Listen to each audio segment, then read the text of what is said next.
지난 주말 40대 가장이 일가족을 살해하고 스스로 목숨을 끊는 사고가 발생했는데요. 이와 비슷한 사건이 올해 울산에서만 4건이 발생했습니다.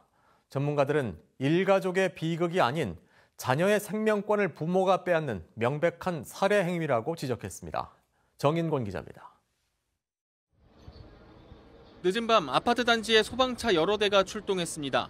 현장에 도착한 소방대원과 구급대원들이 아파트 입구에서 바쁘게 움직입니다.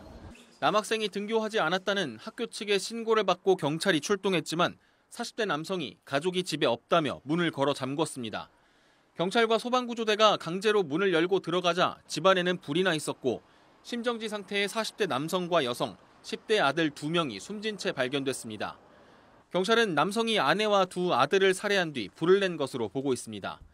당시 해당 남성은 대출금을 못 갚는 등 경제적인 어려움을 겪고 있었던 것으로 알려졌습니다. 어떤 무슨 일이 있었는지는 확실히 모르겠어요. 회사를 오래 안 나왔다 그런 이야기는 들었는데. 울산에서는 불과 2달 전인 지난 10월에도 40대 여성과 10대 두 아들이 숨지는 사건이 발생했습니다. 한부모 가정이던 해당 가정은 가정 형편이 어려워 정부 지원 등을 받아온 것으로 확인됐습니다. 이처럼 부모가 자녀들을 살해하는 비속 살해는 울산에서만 올해 4차례나 발생했습니다.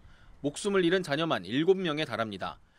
지난해 7월 미성년자인 자녀를 해치고 함께 목숨을 끊으려다 살아남은 부모를 가중처벌하는 법안이 발의됐지만 국회 문턱을 넘지 못하고 있습니다. 부담을 넘기지 않겠다라는 것들도 작용될 수 있을 거예요. 아무래도 이런 부분들은 그 사회 가부장성과 좀 맥락이 닿아 있을 것 같고요. 근데 그런 판단은 당사자인 비속이 할 문제이지 일단 선택하는 본인이 판단할 문제는 아니거든요. 전문가들은 비속 살해를 가족만의 문제가 아닌 사회적 문제로 인식해 복지 안전망을 더욱 강화해야 한다고 지적합니다. MBC 뉴스 정인곤입니다.